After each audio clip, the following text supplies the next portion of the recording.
Good evening.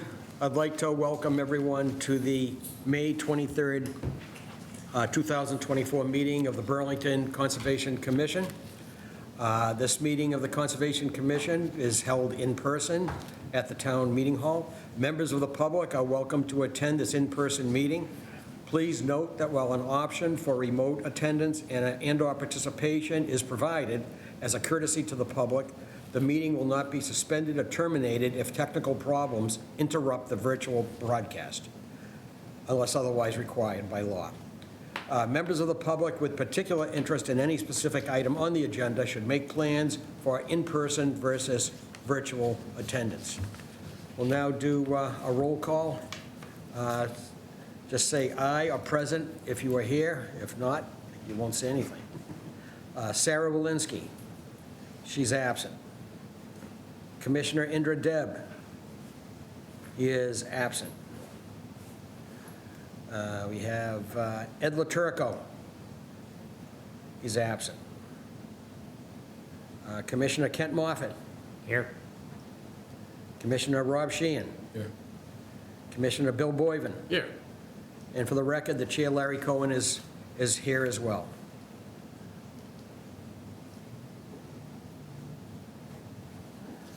All right. Yes. All right, so after calling the meeting to order, we have an item on the agenda on the occasion of the retirement of our Conservation Administrator. Reportedly, this is his last meeting. Reportedly? Yes, We haven't voted, Steph- we haven't voted on that yet, Joe. we haven't, we're not sure we're going to let you go. But anyways, the way we'll do this, I will ask if there's anybody here who is not a present or past commissioner, whether they're online or in person, that would like to say anything, and I will call on them first. Then I would like to go to John Keeley for a few words reflecting back on significant changes to the town or increases in protection on natural resources or accomplishments that you see during your tenure. And then I plan to call on Eileen for a few comments, if you'd like to say anything. And we'll call on any past commissioners that might be online. And then we'll call on a few present commissioners if they have any thoughts on this occasion. And then after all that's done, and people say what they want to say, we're going to get John to take a picture with the commission and Eileen to take a picture. Okay? Sounds good. All right, so is there anyone here who is online that is not a past commissioner or a present commissioner? Is there any hands up?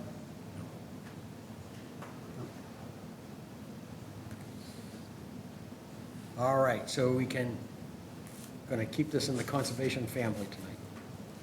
All right, You have a past commissioner up there. You're going to call them later? after we hear from John, Okay. okay? Sorry, I already So- lost track. I did too. Mr. Keeley, you've been conservation administrator for what, 22 years here? Correct. And you had a career. I assume you've seen some things that you're proud of, some things that you would like to reflect back on, so you can take whatever time you'd like. Sure. I don't really want to take too much time, although we slotted a lot on the agenda, unfortunately.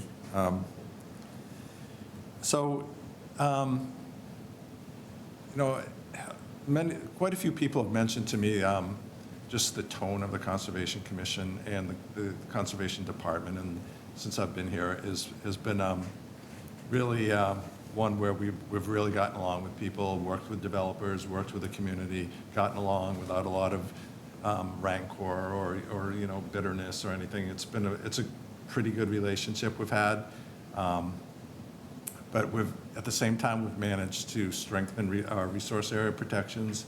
We have passed or updated a wetland bylaw. We had a wetland bylaw when I was here, but we totally rewrote it, wrote regulations, which are, I would say, among the strongest in the state. We're one of the few communities that protects intermittent streams with a riverfront area.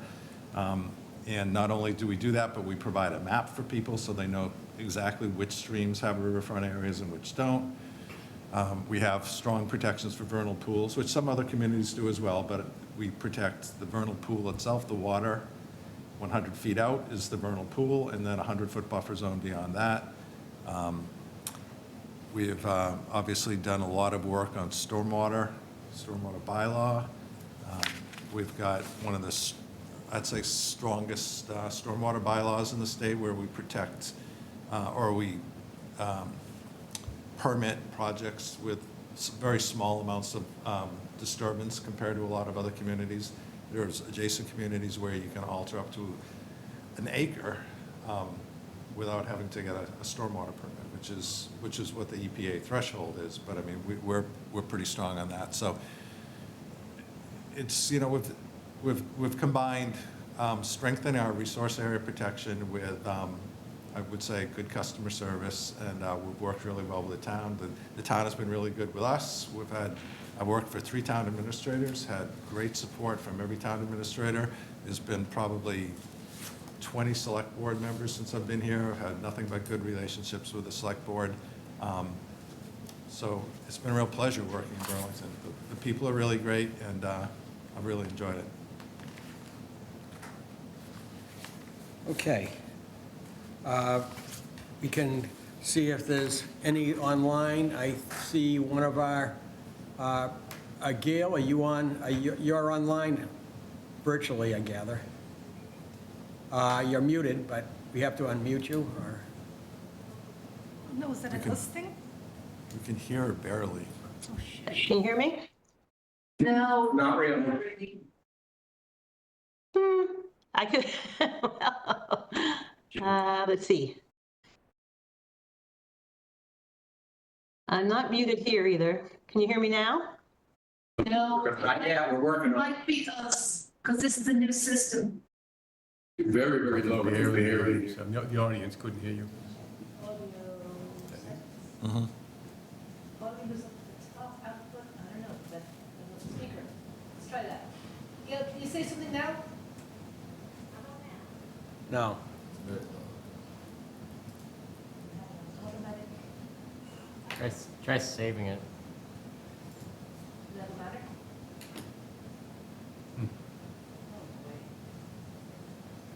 How about the volume down the bottom? Yeah, what about just, yeah, it's all the way up. Top.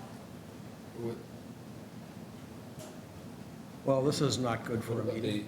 the audio output choice? Doesn't go well. I think it said speaker 65 or something. Better call Joe.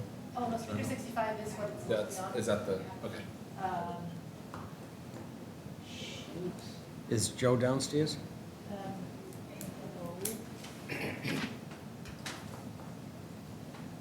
So Gail's continuing to talk, and we can't hear her.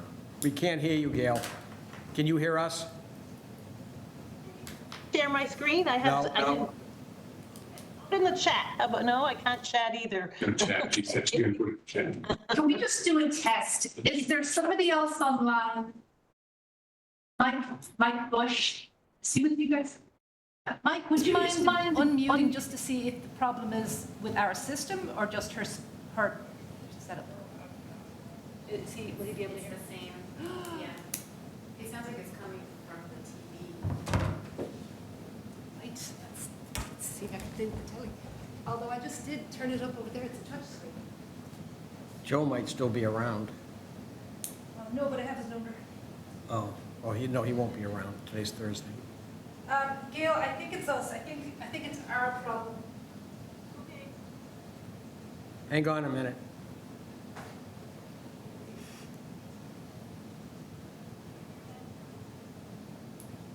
I have no idea what I could do. There is a speaker that is not plugged in somewhere.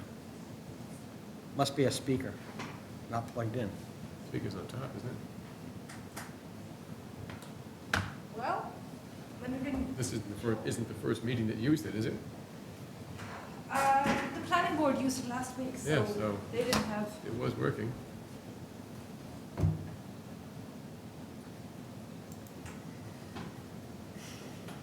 What's down the bottom, switch audio, I saw on the previous screen.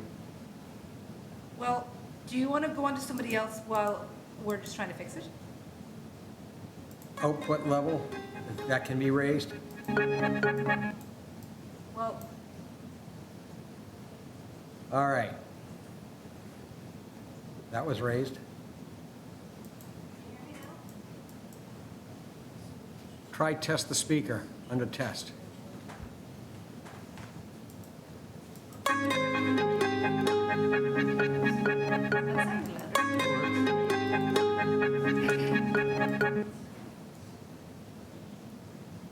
Is there any other speaker to pick from? for some reason, we're on the 65 monitor. Can you switch it to this AJA thing? No, hang on. Speaker should be, no, speaker should be 65. Sorry, the AJ is the camera. Try a different setting. Try going off it and going back on it. Okay. Well, Gail, you could probably call in. She could call in, right? Put it on. Sure, I can do that. That's the thing, right? Yeah, I'll do that. He went off and went on it again. That's what we did earlier with the camera. All right, Gail, say something again. Hello, can you hear me? That's better. Okay, we can hear you, Gail. We went off and on again. Turn it off and turn it off. Maybe it's just because I'm far away. You have to go back. The volume seems fine when I test it, but maybe it's just the connection. It could be the connection, because we're kind of out the woods here. I can call in. Want me to call in? We can hear you, we can hear you. We're all set, Gail. Go All ahead. right, ready to go then. Okay. I almost thought you were going to need me for a quorum there for a second. Okay. So, John, I just wanted to say that probably what it was probably going to be repeated by everybody else on the commission that's on the commission now. Under your lead, Burlington has made some important steps to protect important habitats, to mitigate storm events, and provide natural areas for all residents to enjoy. I think especially during COVID, that was especially important, but even things that people may not be aware of in terms of things that you mentioned associated with riverfront protection and wetland protection as well. Your abilities to summarize complex issues and to focus on the potential impacts of applications help commissioners to be more effective in the deliberations. And I know I personally learned a great deal from you during my tenure. It was really helpful, and I think one of the reasons why I enjoyed it for so long was that I like to learn, and I learned a lot from working with you. I think it would only be fitting, though, if the town named a rain garden in your honor. Good luck, and I hope you enjoy your retirement as much as I do, that's for sure. Thank you so much, Gail. Okay, take care. All right. We need you for a vote. All right, so Kent, would you, what? Oh, Eileen, let me go to Eileen. Oh. I'm sorry. Eileen, you're next. Oh, let me get out of my prepared. No, I didn't have the. I'm sorry. It unrolls this big one. No. John would have absolutely been horrified if I had pulled out a speech. I've been working with John now for what, 6.5, nearly 7 years, and it's been fantastic. He's been the best boss I've ever had and the best mentor. I've learned a lot from him. He's very professional to work with, even though he has an irreverent sense of humor, but he only uses it in appropriate times. I know that he has he's gained an immense amount of respect from, as he said, town people, town administration people, and then people of the town. Everybody thinks that John is fair. He's good to work with, which is, an excellent thing to say. I am nervous to continue on without him, but I'm very glad and proud to step into something that that John has built up to such a high level. As he said, we have such a strong wetlands protection bylaw, a stormwater bylaw, and as I said, he's got the immense respect of so many people in town. So I'm going to absolutely miss him. Thanks very much, John. Okay, thank you. All right, next we'll go to Kent. Any parting comments or parting shots at our Conservation Administrator?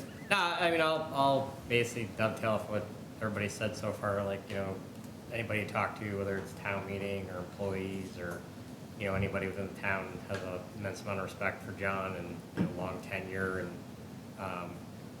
it's one of the things I enjoy about being on the board is like, it's never, like I said, meetings never, in my 2 years, have never been contentious. Like I never not want to come to a meeting.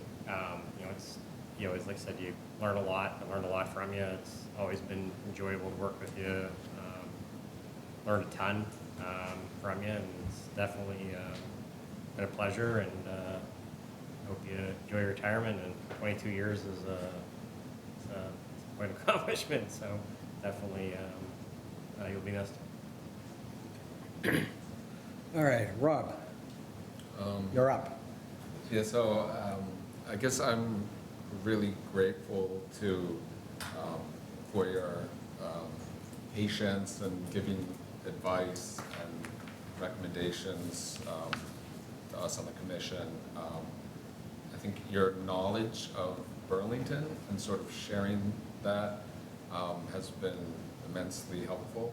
And I think a lot of times some of the issues and things that are coming before us seem very complex, but I think the way that you're like the planning and sort of foresight and advice that you give to the commission is really invaluable. And I just think being in this town where we have the very large commercial development projects all the way down to very small residential projects, and having the people in the town sort of approaching it with a degree of fairness, and that we really accomplish a lot through sort of the voluntary compliance. I think that we sort of makes the commission sort of goal very, very effective. I think we're just really grateful for that. Very good points, thank you. Bill, you're up. Okay. Everything that you said, John, about the things that were accomplished during your tenure, they're your fault, I mean, you did a lot of that, and you should be very proud. I started here 12 years ago and really didn't know anything about conservation rules, regulations, commissions, but it sounded like a good thing to do, and you made me very comfortable from day one. Taught me a tremendous amount, answered any and all questions that I ever had, and helped me to become what I hope is a qualified and productive commissioner. And you have served as an invaluable technical advisor for all of us on the commission. The number of commissioners that have been over the years that you've been here is a significant number, and they have, through your guidance and input and technical knowledge, that has really been a resource to us. I also think that you have done a great job in mentoring and preparing a successor, and I'm happy to see that this, I feel confidently, is going to just transition very smoothly and seamlessly. So I don't know if you feel the same way, Eileen, but you should. We'll see. But I think that's part of John's credit as well. And although, we're going to hate to see you go, I think the transition is going to be somewhat easy because of what you've set up for us. I'd like to thank you for all you've done for me, for the commission, and certainly for the town of Burlington. And I wish you a long and happy retirement with good health and lots of birds. All right, I guess I'm last. John, I find it hard to believe that it's time to just say goodbye. I mean, to be frank, I'm used to seeing you in the corner office when I come in, and unless it's a day off, you're always there. So that's going to take some getting used to. When you came to Burlington 22 years ago, as you said, we had a wetlands bylaw that's been on the books for a few years. And I remember we were operating, our local wetlands permits with policies, not regulations. In 2012 and 13, you led the commission into an effort to revise that wetlands bylaw, as you stated. The result was a wetlands bylaw with additional protections for critical resource areas. We had streamlined permitting. The new bylaw called for restoration of vegetative corridors along streams. It called for additional vernal pool, you mentioned that one, protections, and protection of isolated wetlands and a tree replacement standard as well. We didn't have those things. So Burlington now has a bylaw that actually goes well beyond what most commissions in the state have. And it offers superior natural resource protection, but also utilizing a pragmatic approach in how we do things. Under the expert guidance of John and Eileen, we also developed an amended, between you and Eileen, came up with an amended stormwater bylaw. And that, to me, that was novel, because that stormwater bylaw essentially provided for small projects where you issue an administrative permit, and larger projects where that's when you only need the hearing. It was a very practical approach. When I was thinking about what more, after I said all that, what I could possibly say to you, I thought about the experience of a project applicant coming into the conservation office, okay, trying to figure out what was needed to support a wetlands permit. I realized that your approach, without fail, is to explain what is required by the state regulations and our local regulations and bylaws. Then you go on to explain, you go on to educate, you go on to advise, and you help the applicant understand what is required and what is the right thing to do. The John Keeley way of doing conservation business has resulted in successful natural resource protection from the vast majority of people that come in the office and make applications. You have often reminded the commission, this is something else, you have often reminded the commission on what our past practices have been in order to be consistent and even-handed in our approach, going from one project to another, one project proponent to another. So we do the same things for everybody. I've always looked at you as a walking case study on utilizing a successful non-confrontational approach to environmental compliance. So it has been my pleasure over the last 22 years for me to work with you and learn from you. I've always admired your skillful way to overcome complex issues, big or small. Your tenure in Burlington after 22 years of a successful career, I think, is a really big deal. I really believe that, and has truly produced an everlasting impact, one that has changed the community going forward for better in many ways. We have a card for you, and with well wishes from current and past commissioners and staff. We also have a special gift that is delayed by a few days, and you will get that gift at a later time, but we have the card for you. So I will give that to you, and it has some personal sentiments from a number of people in here. Thanks. So I'll just close with, on behalf of the entire commission and its staff, I think we all wish you a truly happy retirement. We hope that you will really enjoy this new chapter and that you're able to fill your time with good health and lots of new adventures. Thank you. Well, the commission's been great. There's obviously been a lot of good commissioners who have come and gone. Glad to see Gail back. Some have passed on, passed away, but we've had some great commissioners, and it's been really great working with you guys. Thank you. Thank you. And I'll reiterate Bill's point about Eileen. Definitely, she may not think that, but that's in good hands. So the groundwork you've laid is definitely for. She'll do fine. No, that's what I mean. It's She won't just, miss me. but the groundwork you've laid is put us in good hands. But we do have an arrangement where I will continue to work part-time for Eileen as a. Under me. Yes, she will be my boss, and I will consult for her on a part-time basis going forward, just a few hours a month. All right. One thing that I think of a lot now in looking back is that I can't tell you how many, I wish I could count, but I'd say 75% of the applicants that come before us, the last words they say after it's done is thank you to the staff for all the help they've provided. And I think that makes them feel more comfortable and definitely makes our work a lot easier. So Yep. that was your doing. All right, so, John, that is your send-off. Great. Okay, let's move on with the commission, all right?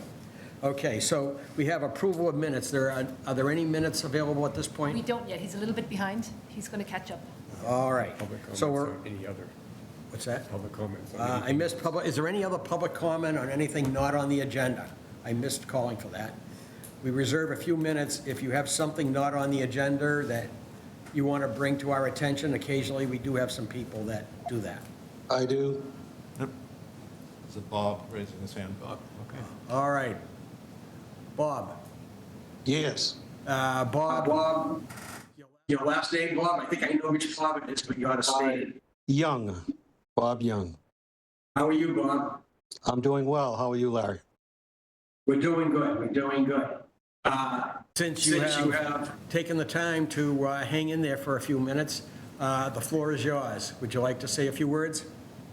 I would. Thank you. And before my prepared remarks, I have not met John, but I certainly listened closely to what others had said. And so as a Burlington resident and him being an employee, I certainly want to just add that I hope he has a good retirement. And as you noted, Larry, good health, because without that, you're not going very far. And so I know this other lady that was speaking earlier mentioned she hoped he enjoyed his retirement as much as she is. And I would echo that. So, John, I wish you the best.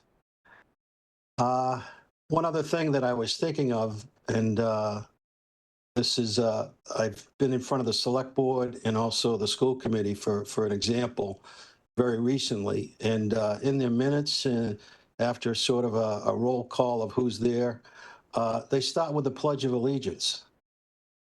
And I think all of us probably recognize that Monday is Veterans Day, or Memorial Day, excuse me. And we know how important that is to our country. And I just wonder if tonight was an aberration, or if it's something that you don't do, I would encourage you to do so going forward. All right, thank you for that. We have traditionally not done it in like the 30 years that I have, 33 years that I have been on the commission. It doesn't mean we can't, but I think it's just a question of we have to discuss it and decide whether we want to do that or not. Well, I will go with the suggestion, and I'll watch and listen intently to see how it will go forward, because I certainly hope it will, as an example to everybody in this town, including our students who I think could hear the Pledge of Allegiance, our national anthem, anything, regarding our country. I think wherever and as often as it can be heard, I think it should be. So thank you. Well, I'm now on to my prepared remarks. You may recall I was with you just about 30 days ago, and I was talking about, as I'm out and about, I found some very disturbing things. I won't go over all of them, but I mentioned over at the Burlington High School campus, there is on Dottie's Way from Cambridge Street, just down a few hundred yards, you run into the Ganley Conservation Area, named after a woman. I don't know the first name off the top, but I highlighted how terrible the conditions are there. Since I met with you, I happened to speak with another town person, and they highlighted for me that at one time, the other side where Mount Hope School is, there was a lot of problems there in the past. I don't know how it is now. I haven't had a chance to go over there. Another thing which I didn't mention was if you go Mueller Road, it'll take you to the back entrance to Market Basket. There's a conservation area just before there on the right. The sign is crooked. I don't recall what it says, maybe don't litter, or it's conservation area, and there's a trash issue there too. So I'm coming back because it's a very important issue, and I wanted to see what thoughts or actions this committee can take to improve where we are at those facilities. And I don't know about any other facilities that I haven't even seen yet, but these need immediate and then a long-term plan so it doesn't happen again. So that's why I'm coming back. I'm interested to know what can be done. Yeah, thank you for coming back. I do know that the administration, and I'm going to ask Eileen to sort of chime in here for a minute, but I do believe that I understand that from our town administrator on down that it is being taken seriously. It is absolutely being taken. So would you like to add any details you're aware of? I know nothing's been determined yet, but there are a number of issues, and it involves more than just conservation areas, and it involves traffic issues, it involves a lot of things. There's not much more I can add except for that. It's difficult to get volunteers because, as you said, we can't really have them out on roads or in dangerous areas. So we're just trying to figure out how the best ways to approach this. I can tell you that for conservation areas, just at the moment, we don't really have staff to do litter pickup. Most of our conservation areas are really pretty clean. They're pristine. We've checked a few of them recently. This one here, Muller Road, though, it picks up a lot of litter. He's absolutely right about that. And we can, maybe when we get the stream cleaners in, we can get them to have a look in there over the summer in a few weeks. Yeah, we have, what do we have, 2 stream cleaners? Well, we don't have them set yet. But typically, we have a few people that go out and do those kinds of things. Well, mostly they're in the streams and the wetlands, but we can have them have a look. We can have them take care of that part of it. But I think the issue is broader than just the ones you mentioned, Bob. So my understanding was that you are not the only one that is advocating for this. I know I've seen emails from our digital media person, Nikki Cadillac, Lisk, and she has been asking questions what each town agency is planning to do in this regard. So it's being discussed, and I think what I understood is that some type of a plan needs to be put together because it involves more than one department in town. Okay. Well, I will add this, if I can, please. There is a penchant in this town, as I go around and talk, and you're so right, there is a trash problem in this town. And I think I mentioned last time, I can't go BB, which is beautiful Burlington. I can't say that. But my point is, there seems to be, every time that I'm bringing up these issues at different committees, the response is, we're going to get volunteers. And I don't know what the exact budget is in this town, but these areas, if they were kept clean, then they might be less likely to litter. And because they've been ignored for so long, you've got a bigger problem. But just to say we're going to get volunteers for something that the town should be taking care of just doesn't sit well with me. Because we have a lot of money for a lot of other things. And so that would be my point. We need to, yes, have a plan, but we need the town to step up and take care of it. And if they do, and do it on a regular basis, then it might be even a less of a problem. And but when there's litter everywhere, then people say, oh, geez, okay, I'll do it too. So, but it's left to the people like us that, someone has to clean it up, or we just have a filthy town. So Bob, But, Bob, we do have to move along here. We have an agenda, but I did have one last question for you. Have you had any conversation with our town administrator on this subject? Not him particularly, but I was in front of just because it was a month ago, I was just in front of the selectmen this week.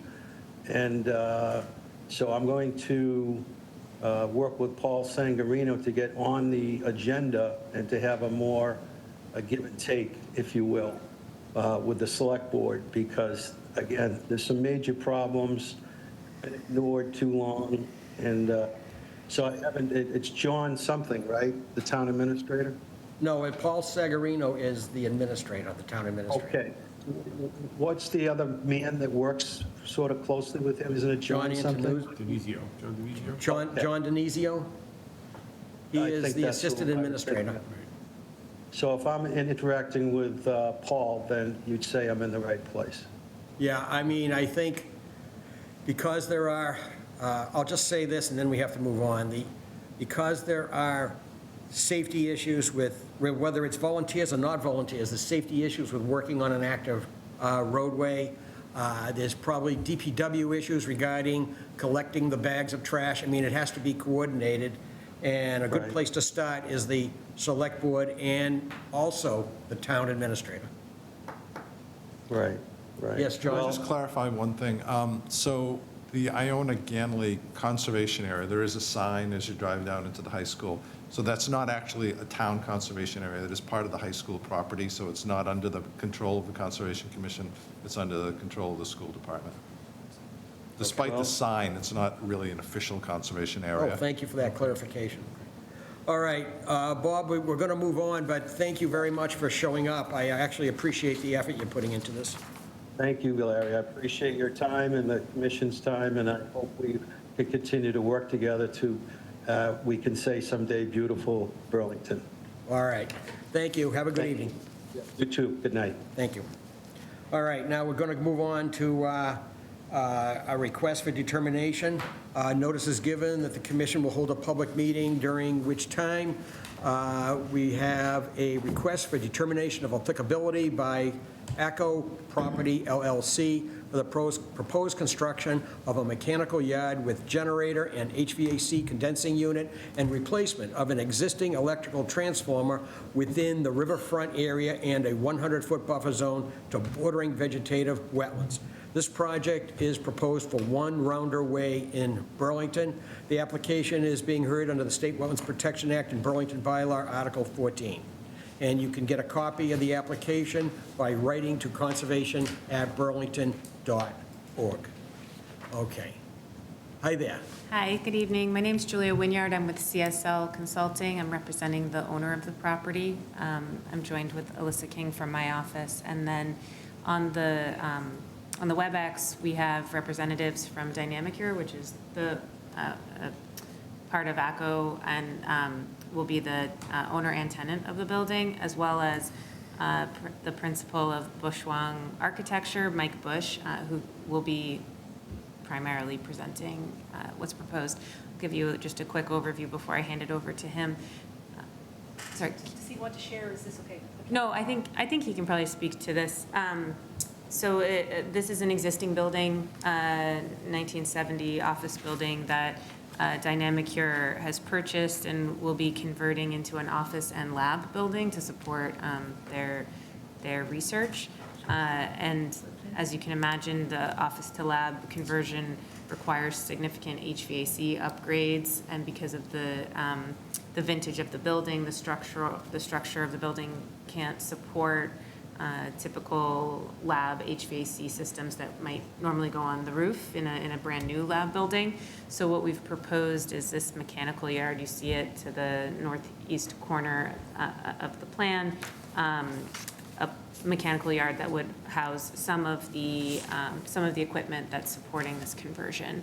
And I'll hand it over to Mike Bush so he can talk through the details of that mechanical yard, as well as the transformer location. Yes, hello, I just want to make sure you can hear me. Yes, we can.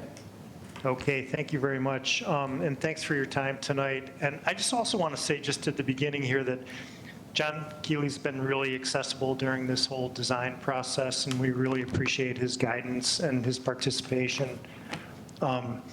So to begin with, the proposed mechanical yard is under 700 square feet, and it's located in the planned northeast corner of the building.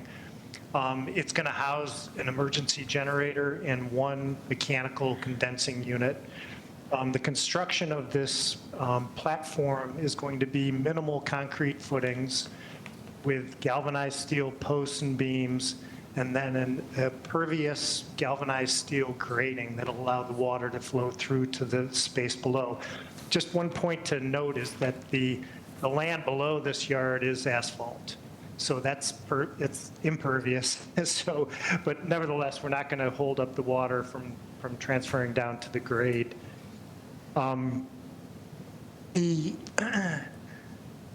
The platform itself will be located 18 inches above the average finished grade to get it out of the 0.2% annual chance floodplain, as John, helped us determine. And the other item on this agenda, if you can pan down a little bit, is the new transformer. There's an existing transformer on this island that's in front of the main entry of the building, and it's outlived its useful life. It's 50 years old. And so it's going to be replaced in kind with a new transformer adjacent to it on a concrete pad on grade like the existing one, and then the existing transformer and pad will be demolished. So that in a nutshell are the two items. Okay, very good, thank you. Eileen, John, you have some comments on this one? Sure. So this building is sort of an island surrounded by floodplain. There's actually two different brooks. There's a brook in the front or to the south of the building, which is a perennial stream which has a riverfront area under the Wetlands Protection Act and the local bylaw. There's also a stream on the DOT right-of-way to the north of the building, which has a 200-foot riverfront under the bylaw only. It's probably intermittent. So there's riverfront area, floodplain. I asked them for detailed topographic information because the FEMA maps are an approximation, and you really need to field verify that. So the work that they're proposing is slightly outside the 100-year, slightly above the 100-year floodplain elevation. It is in the 500-year. As you know, there's probably new floodplain maps coming out in 2025, so that could change. So it was agreed that it would be prudent to elevate have the structures on a platform. So during an event that's 100-year or greater, when that area could flood, that the generator and the, what's the other thing? A condenser. Yeah, would be above the floodplain. Transformer. The transformer's in the front. That's on a concrete pad or something as well. So yeah, that won't be on a platform. It's a solid pad. But so it meets the performance standards. There's really no floodplain filling proposed, and it's just work in the riverfront area, but completely within paved areas. So there's no increase in impervious area, and we didn't require an alternatives analysis. There's really no place on this site where you could move it to have it have less of an impact. They're pretty limited.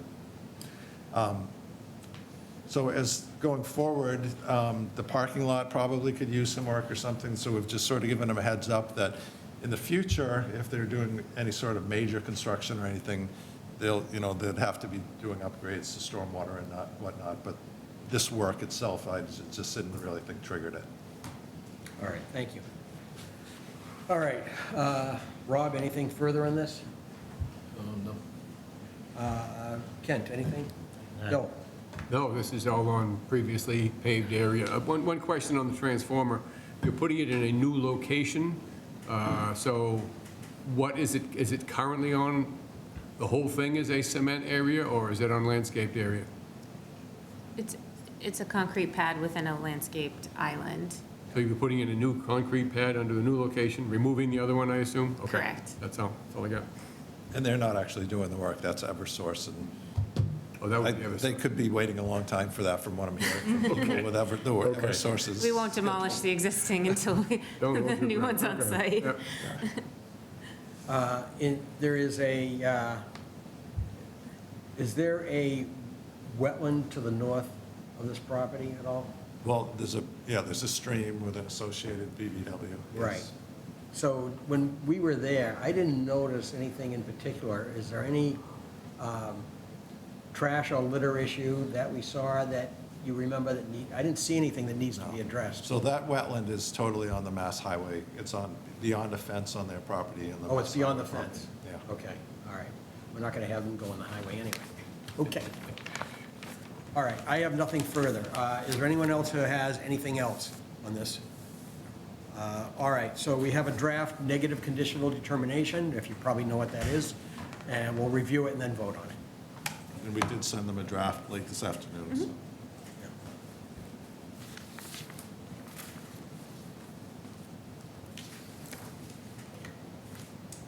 Is it easier if I read it? Yes. Okay.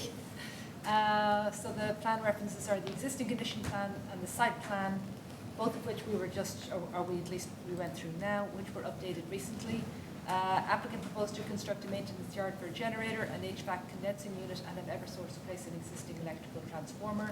As John just described, work was within riverfront area of 2 streams. John described all that. Most of the lot is within bordering land subject to flooding, but the work area was not within VLSF. The resource areas were not field delineated or surveys, and the Commission is not approving any resource area boundaries under this determination. Because of the proximity of the floodplain, the generator and condensing unit will be placed on elevated platform, and although no alternatives analyses were provided, the Commission finds there's no feasible alternative location. This decision is only for work as described this evening.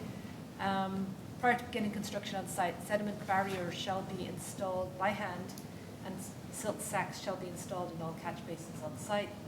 You can talk to us if you want to install some alternative erosion controls. Any excavated soil or materials shall be disposed of in a legal manner. No materials shall be stockpiled within 100 feet of either stream unless they're covered and encircled with straw bales. No tracking of sediments onto public roadways shall be allowed, and if that happens, sweep the roadway. No filling or grading of the property under this decision. No cutting of trees under this decision without prior notification or consultation with conservation. And no dewatering on site unless we've reviewed and approved a dewatering plan. And the last two are just about how we can check on the erosion controls and check on the project as it's ongoing. All right, do you have any questions on any of it? No, we were able to review in advance. Yeah, so you're all set. Okay, that's great. All right, so if there's nothing further from anyone, then could I have a motion to issue a negative conditional determination under Burlington Bylaw Article 14 in the State Wetlands Protection Act for the project at 1 Rounder Way? So moved. Second? All in favor? 400. You're all set. Thank you. And thank you, John. Incredibly helpful throughout the entire process. Answered probably 100 questions from us. We really appreciate it, and all the best to you. Thank you. Thank you. Have a good evening. Thank you.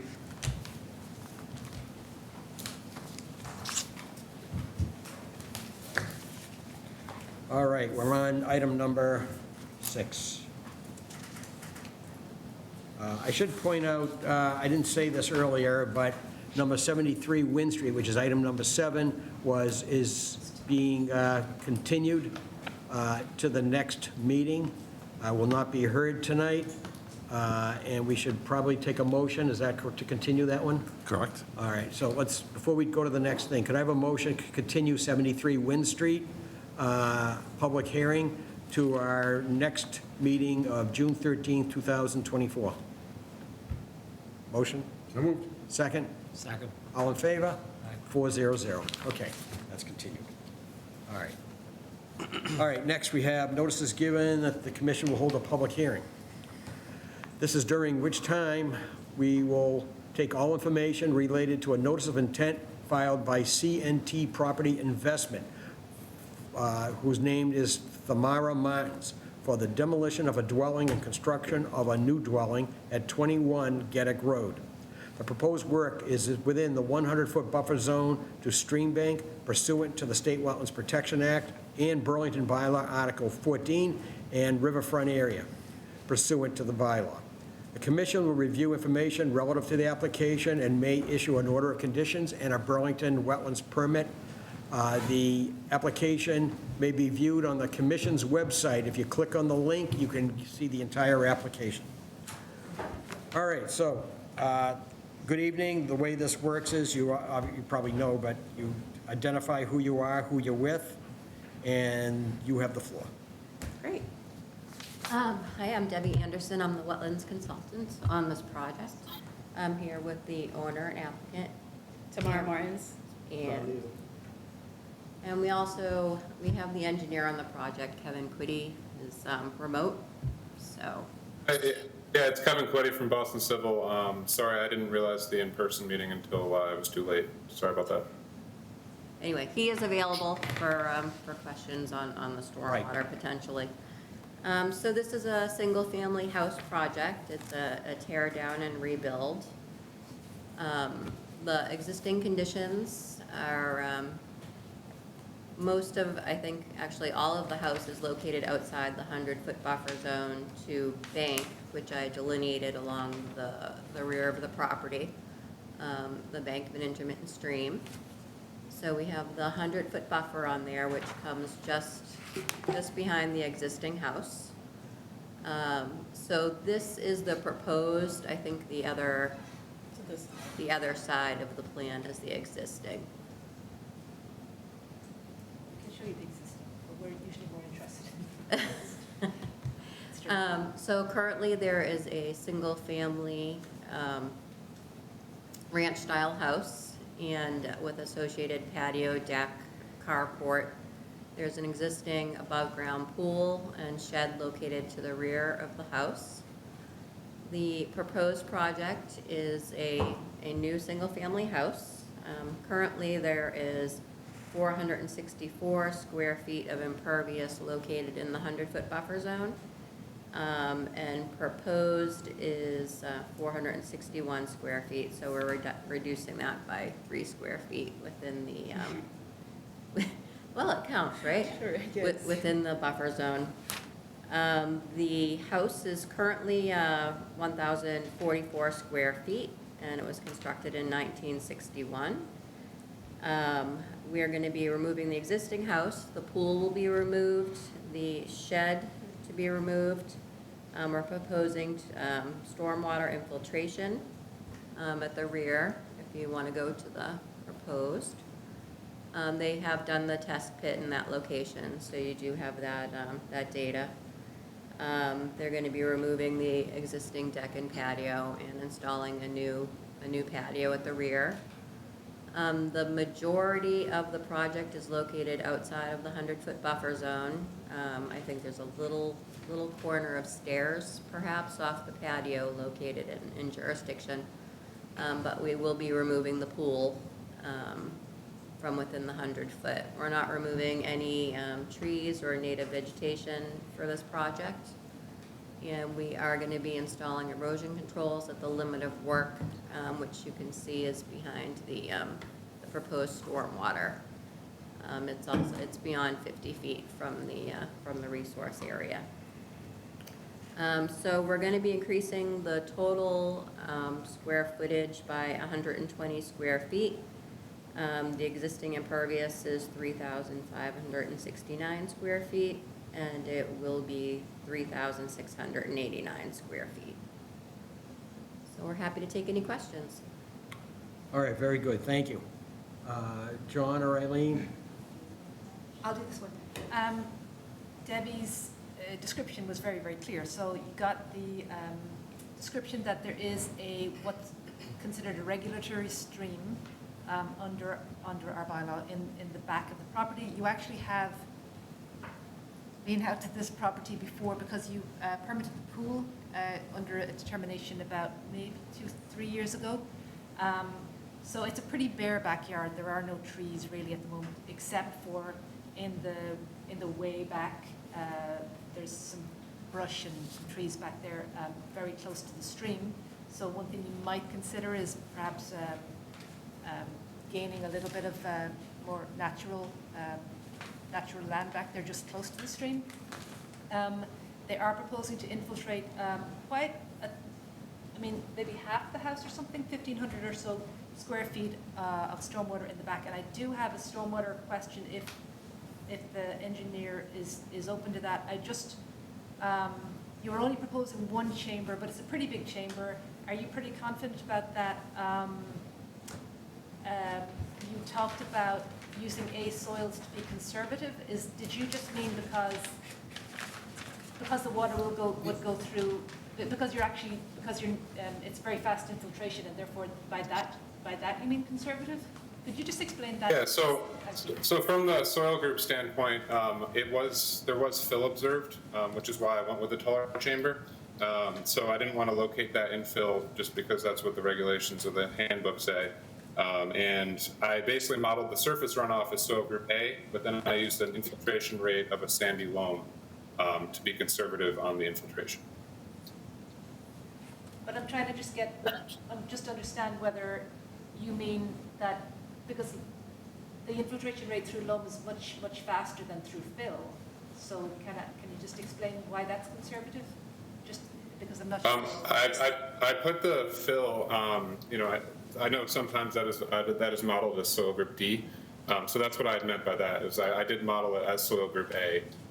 And then it was a loamy sand observed in the layer that we'd be infiltrating.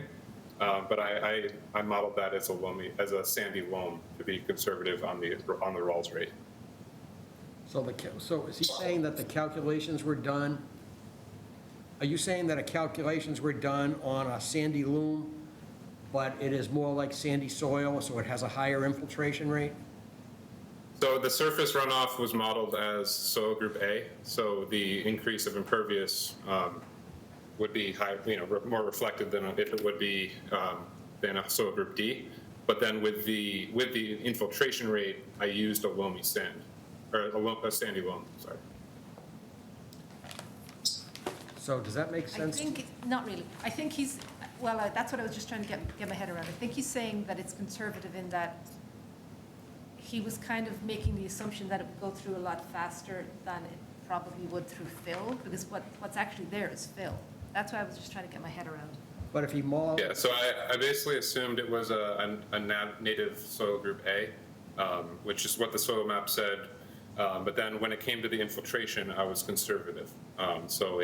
It still made, the runoff rate still worked. But if you... And I provided more than 0.6 inches over the impervious, which is the soil group A category. If you model it as an A soil, Yeah. that's the highest infiltration rate. Yes. So is that what you did? You modeled it already as the highest infiltration rate, which strikes me as not conservative. You would say... No, I'm sorry. I think maybe I didn't say that clearly enough. So I used the Rawls rate for the chambered system design as if it were a sandy loam, because there was about 4 feet of fill, and then there was a native, like what I assume was the previous native layer, which was like a loamy organic layer, and then below that was a loamy sand, and then it turned into coarse sand. And so because it was a loamy sand, I modeled it conservatively as a sandy loam. And then at the surface, when I did with the area calculations for uncaptured runoff and the existing runoff, that was modeled as soil group A, which would reflect, higher change in the when you add impervious than if it was a soil group D. So the infiltration chamber is modeled for a slower infiltration rate, even though you call it something different? Correct, yes. I used it, because it was a loamy sand layer, I conservatively modeled it as a soil group B infiltration rate. But the surface runoff was soil group A, because if I had modeled it as soil group D, if it were fill, it would have essentially, you wouldn't have noticed a difference in the runoff calculations. Because it was only like 100 square feet I'm afraid difference. that didn't make sense to me. there's a lot of fill under there, so I just would have assumed it would be. Could you send in could we add this to the list and send in a clarification as to what you modeled the infiltration rate for that chamber, and notwithstanding your comments about nomenclature, could we just put that in for a small paragraph or two? Yeah. Just Yeah, so I had noted that I modeled it with a 1.02 inches per hour infiltration rate. And, soil group A is typically 2.41 to 8.27. All right, so you'll give us a paragraph that describes how you see it as more conservative, because I think we're getting hung up on terminology, but we really want to know what you did, I think, is what the question is. Yeah. Okay, that's fine. Let's move It on. was on page 2 of the report, if you do have that open. All right. Yeah, I do have the report. Anything else, Eileen? I think John actually has a couple of follow-up Yeah, questions. so a couple things. So the stream in the back is has a riverfront area under the bylaw, so that wasn't in the application. So our wetland bylaw actually has a streams map in it that has a 200-foot riverfront area. So the lot is within, it's not riverfront area under the Wetlands Protection Act, but it is under our bylaw. So there's not just a 100-foot buffer zone, there's a 200-foot riverfront area as well. So you need the application amended to include that. Yeah, it would be nice if the plan actually shows the 200 feet. as a- Well, that'll be the whole property. Yeah. And one other question, so we did a site walk there yesterday, and we noticed there was an additional test pit in the front left of the lot. Is that for determining the groundwater for the foundation? Yeah, and it was, I did show the system within 25 feet of that, which I know is a requirement in other municipalities. So I wanted to keep that within 25 feet. And then that pool was coming out, so that's why we didn't, the pool is still there, and that's why we didn't do the test pit. No, he said it looked like there was a test pit in the front, we're asking. They capped the water through, which one? Oh, so it wasn't a test pit? No. Okay, so the basement floor elevation is definitely above the water table? Yeah, so the basement floor, we're calling 114.3, and we had observed weeping at 111.5. Okay, just wanted to make sure the final. This was done in mid-April, so, Yeah, kind of okay. seasonal high. All right, so we're okay on that? Yeah. Okay. All right, so Kent, anything further on this?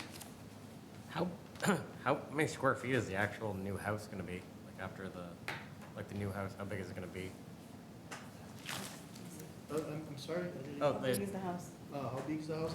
It's currently like, what, 1,044? Right Yeah. now, existing? Yeah. 1,000, yeah. Existing, it's 1,044. Okay. And what's the new proposed- one that's gonna be? 3,000. It's gonna be 2 floors. Yeah. 2 floors? And what's the Plus a total? little, we catch a little bit, as a square foot, include a little bit from the attic.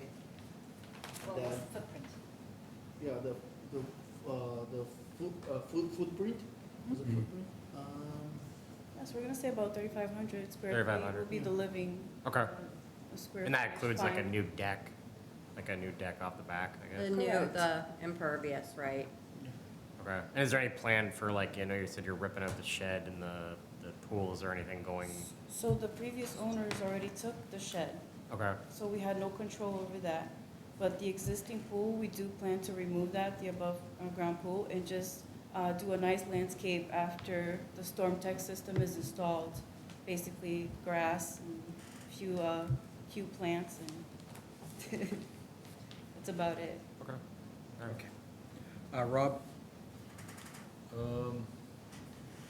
I guess I just have a kind of a quick question about the downspout overflows. Like, it looks like there's a T, like clean out, and then it just says, do not use a Y unless accessible for cleaning. But then it looks like there's also the Y, just is, so is that just like, like a T? So can you repeat that? Yeah. Sorry, what did the engineer say? I think Yeah, so I guess is it, I just was just wondering about the do not use Y unless it's accessible for cleaning. So is that,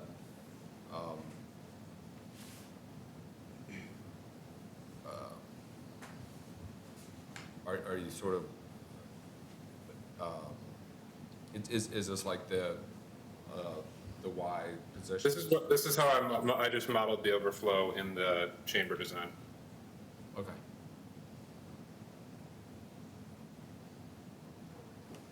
Okay. Yep. All right, Bill?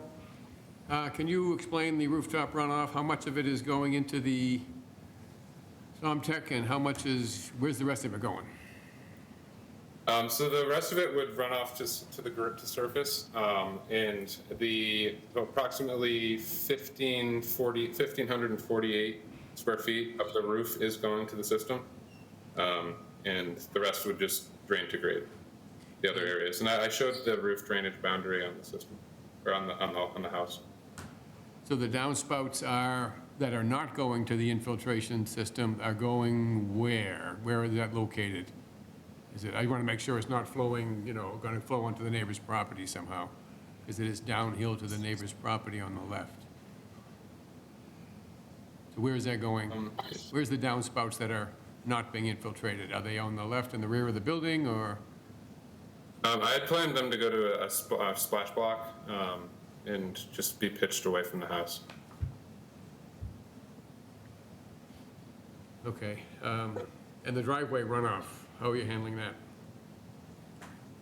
that? We hadn't proposed anything, but and that was outside of the 100-foot buffer, so, but if that is a requirement, I can obviously update that. Well, that's stormwater control, and so, yes, it would be nice for that not just flow into the street. If you could crown it into a stone trench on the sides or something like that would be preferred. Which do you think you do? We can add the I think you've done trench, as we trenches usually before. do, yes. Or you could do a trench drain. Yes. Either way. We What can do what are we that. talking about? I didn't hear. Sorry. The driveway runoff, Tamara has done houses in town before, and it's the same requirements, because we Yes, administer the stormwater permit through this too? Yeah. Okay. So, do you know what you're going to do with that yet, to answer Bill's question? yeah, so basically all of our properties, we add a trench into the driveway to collect the water and not make it run off to the street. All of our properties here, we've added that to the driveways. Sure. So we can propose that. It's crowned in the middle and it goes off to the sides, or it's crowned to one side, or? We do just to one side and put the trench to the end, to the driveway, and catch all the water from there. Just create a separate drainage system for the driveway. Right, okay. It's a stone trench on the side. Okay, you all set? The only other thing is it is a riverfront area, so we'd like to see some improvement to the riverfront area. A few trees that planted along the back would be nice to improve the riverfront area and, add a little more protection for the stream that's back there. And there is a lot of invasives along that back as well, so we could propose removing invasives and adding some That would be native an plants. improvement, yeah. Yeah. Great, Or at least letting it naturalize. Or yes. something. Also, I guess my turn, right? We want to have any non-natural stuff in back there removed. There's some of it, not a lot, but some. There's some wood and a few other things. Yeah, a lot of leftovers. Yeah, so get the leftovers out that are not natural, so to speak, or any debris piles, maybe. Yes. Yeah, we don't like them over there too. We just have to clean like the dirty Sure. up over pallets and trash. We see a lot. But we truly now control. Okay, so we'll just put something in the permit that says you're going to do that. Yeah. Remove non-natural stuff. Yeah. And I think we'd like to get you to agree to reclaiming some riverfront area if possible. It's a large yard. It really wouldn't compromise the yard very much. I mean, I don't know what would be reasonable, but I mean, I was thinking like 10 or 15 feet, something in that area to just let it go natural. And so it serves as a river, in addition to the current riverfront area. Do you think we could get you to agree to that as an improvement under the regulations? So they want against the stream, like the first 10 or 15 feet off of that, for you not to maintain as lawn or anything, to let it go natural, essentially. Yeah, I think we have no issues with letting it be natural as it should be. Yeah, it's a large yard anyway, so. It is, Yeah. plenty of space. Yeah, thank you. That's great, okay.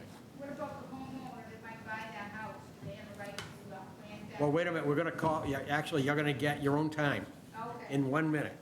okay, 'Cause I think we're just about, any other comments?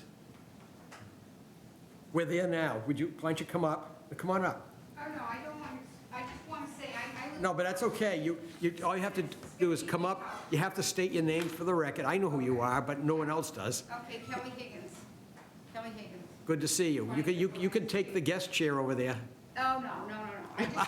I want to understand, this is going to be a big house, which is fine, okay? And the yard is not that big in the back. It's relatively short, I think. But anyway, so if they're going to let it go natural, what if I come along and buy the house and I decide I want to make a bigger yard? Are they going to, is somebody going to have a right to cut things down? And it's their property, correct? In back, you have a regulated stream on back of that Right, particular yes, piece I of know. property. Right. And You want them to plant or let it go natural 10? well, just 10 feet back to restore as a part of the wildlife habitat, because it's fairly narrow there. We always, the regulations, when they're doing this, always require an improvement to the riverfront area. And so, under the regulations, I was asking them for agreement to take a modest area and just improve that, and that's supposed to stay that way. Okay. Should there be some demarcation, so that anyone who was there knows that this is, do not mow beyond this line? Right. I mean, it's So I think that would cover your point. it's sort of a, Yeah. it's sort of a Well, I pragmatic. mean, somebody across the street from them cut everything in the thing, and now there's a puddle of, a pool-sized collection of water all season long, 6 months of the year, because no one regulated him, and he went and cut down all the trees, 20 trees in the forest, if you want to call it forest, and there's all trees. So now there's a continual wetlands problem. So what I'm saying is, if they sell the house to somebody, and they come in and they want to cut that down, are they going to be, if it's their property, I mean, how do you prevent them from doing it, I guess is what I'm saying. Well, we will have on file, and John and Eileen can correct me, we will have on file with the application, we will have a plan that's going to show that additional 10 feet of what it is. And if they essentially mow it down and so forth, and we notice it, we could require them to restore it. Okay, but that doesn't happen, even when people cut trees down, and you say, plant another tree, no one ever goes around to see if the trees have been planted. Yes. No, okay, well, in our neighborhood, we haven't seen any trees been planted and people who've cut down. So that's my point, it's one thing to say it, but who's following up on it, Well, that it's getting done? Well, here's what happens is, Bill, would you like to comment Sure. on this? We will, if it has come before us because of wetlands, we will issue an order of conditions, and in those conditions, it says you must plant so many trees. If they don't survive for 1 or 2 seasons, you have to replace them. And then we go out and inspect before we give the occupancy permit to make sure that's been done. They don't get an occupancy permit unless those trees have been planted. Now, if the person that you're talking about cut trees and it didn't come before us, then there's no such documentation and no Right, which is what I mean, replacement requirement. Which is what people relatively, that's what they do. But even for the people who have cut down trees, I haven't seen any new trees be put in there, is my point. So, we have this nice conservation committee, but still, things are happening, and wetlands are getting worse and worse and worse, bigger houses, this and that, Exactly. And they're building a nice house, and at 21, but at 19, there's a big slope of water, land down. Is he gonna be suffering consequences of a house with a runoff? And I don't understand what you're talking about, the drains, where they're going, but that should be considered as well. It is considered. We require that the amount of runoff and the rate of runoff after construction do not exceed before construction. Hopefully will be reduced. Okay, So good. that's why the infiltrating the water into the ground, we get technical on that, but basically, the roof runoff, half of it's going into the ground, underneath the ground, where then it would slowly be absorbed, rather than just running off the surface onto the neighbor. Also, the permit and the plans do not allow water to run off onto somebody else's property either. In other words, we have to either channel it to the back of their own property, or they have to infiltrate it or do something different. It's not allowed for them to have water off their house pointed at the other property, and it goes into the next property. Okay, well, that's good for, Now, having said, I'll just add one thing, though. Having said that, we issue the permit. After 1 or 2 years, they'll ask for a certificate of compliance. After the 2 years, when we say everything is done according to plan, let's say it's perfect, it's exactly what's on the plan. Once you get 3 years down the road, 4 years down the road, 5 years down the road, I have to tell you, I mean, the facts of the matter are, things happen. Homeowners will take down trees, they will do things that are not authorized, and some of it we catch, some of it we do not. I mean, that's the truth. oh, no, I understand, believe me, I live in a neighborhood where people have done whatever they wanted without any permits, and then has created a lot of problems in the I- area with water. I hear you, thank you. Yep. Anyone else want to make a comment at all? So the engineer has his hand up. I don't know if he's just had it up the entire time. I think Is there anybody online that would like to make a comment?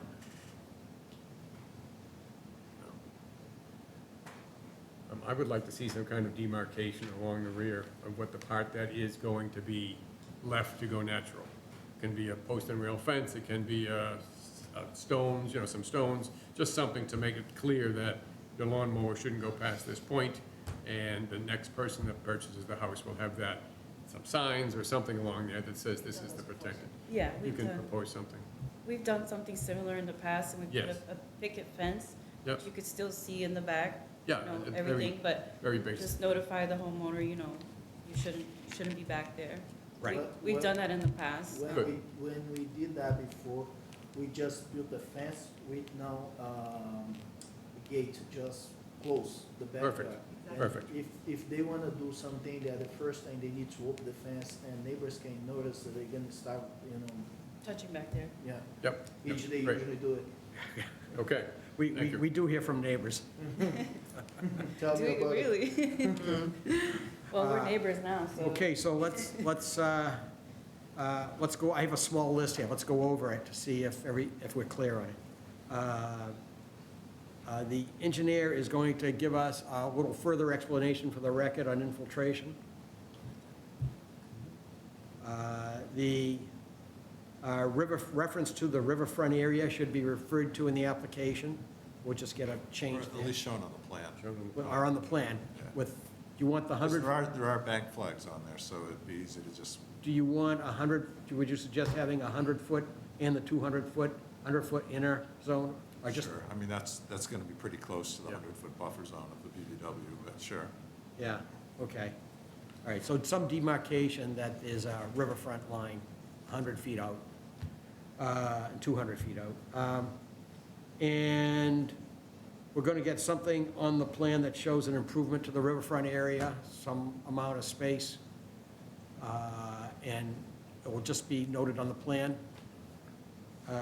And Show the fence on the plan, We'll basically. do, yeah, we could. propose And, that. yeah, some kind of a demarcation, a fence, or whatever you're proposing, your choice. Do you have markers that you use to put on the fence? No. We Not standard don't have ones. any yet, we might consider. Okay. No. Sometimes people do put up little signs just saying something like, wetland, do not, Mm-hmm. something. We have others, we have examples. Okay. Is there anything else? Did I miss They anything? just have to add something about the driveway runoff to the plan. Okay, And this was more for us, we're just going to make a condition about removing the debris and the wood near the stream. That's more of a condition, Okay. it doesn't really go in the plan. okay. Yep. We didn't really mention the resource areas. They seem fine. There's actually like 3 different wetlands I flags know. out there. A lot of consultants have flagged that for some reason. But it seemed fine. The delineation seemed fine. Is there going to be a note on the driveway that, I mean, you'll show a trench, and you'll show the driveway on the plan. Will there be some note on the plan that says it is to be pitched towards the trench? Is that- That can, when we provide the as-built, and then they shows the pitch, where located, the trench and everything.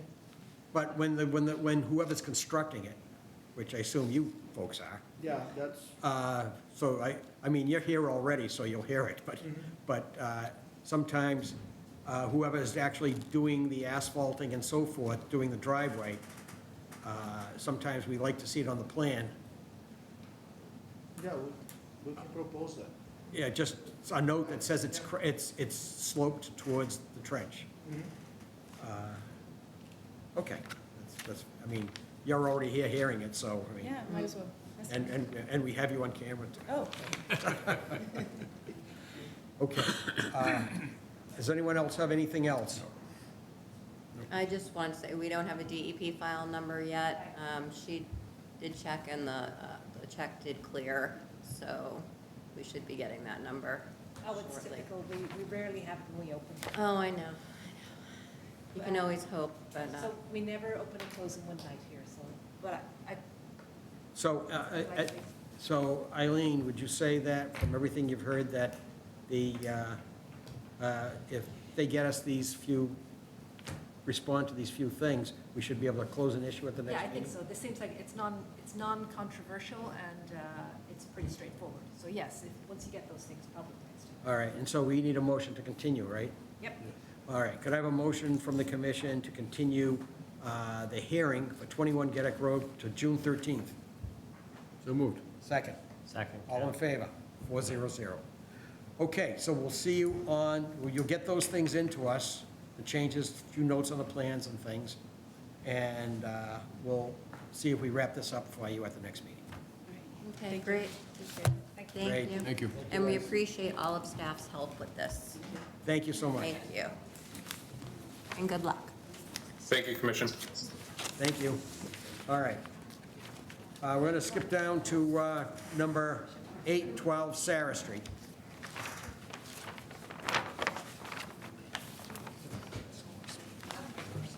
This is Dan Dragani here from Dragani Engineering Group. Sorry, is somebody speaking to Dan us? Dragani. Sorry, Dan. Okay. Dan, we have a new system here, and we're just getting used to it, and you're sort of a disembodied voice off in the distance. Disembodied. Oh. All right, so, The audio. Dan, I guess, do you want to say anything before we move on with this? Sure, of course. I met with the neighbor next door. We conversed, walked the site from his side of the property. That was John Healy, and addressed some of his comments in a latest plan revision that I sent to the commission and Eileen. And I think we're in a decent spot here, so that's about it. All right, and sir, would you like to say anything further? I'm good, thank you. Okay, why don't you state your name for the record? My name is Rakesh Goel, and I'm the owner for 12 Zara Street, Burlington, Mass. Right, okay, so you're on the record. Thank you. All right, so Eileen or John, what's your status from your point of view, please? Well, I will just add that, Dan, I'm just going to explain that, so Dan, after he spoke to Mr. Hickey, the neighbor, he came up with a couple of more minor tweaks to the plan, and you do have that. So I think what he did was he agreed to extend, we might have one question about this. He agreed to extend the wall between the two properties all the way back, ideally as far as the no-build line, to add a little, I guess you would call it maybe a mini swale at the front left, just to catch any potential breakout that isn't captured by the overflow pipe. And was there something else? There was a third thing, wasn't there? Raising the fence. on Oh, top. I'm sorry, adding a fence above the To wall. prevent any snow going onto his property, melting Right. onto his. So I think we just want one clarification. So there's no additional grading at the back, so this wall, correct me if I'm wrong, this wall kind of becomes a freestanding wall towards the back then? Is that the way it is? That is correct, yeah. It'll stick up out of the ground approximately 6 inches, as it's not required to function as a wall, but it will function as essentially a curb line to prevent water from entering the neighbor's property. Oh, so it's really only about 6 inches there. I guess I didn't really capture that. Exactly. Got it. Okay, thank you. Okay, Eileen, is there anything else that, before we move forward on this? No, just from our end, I think they've been very responsive, both to us and to the neighbor, and have definitely really beefed up the stormwater management, and they have a fairly substantial planting restoration plan. So I think they've provided everything really that has been asked for. Okay. All right, on the commission, Kent, anything further? 12, Sarah? Just, I wasn't at the last meetings, but I did, as a note, want to make that I did watch the Okay. prior meeting. All right. Rob, anything further on 12, Sarah? No, I just think it's very, sort of, the engineering and everything, very thorough. Okay. Bill?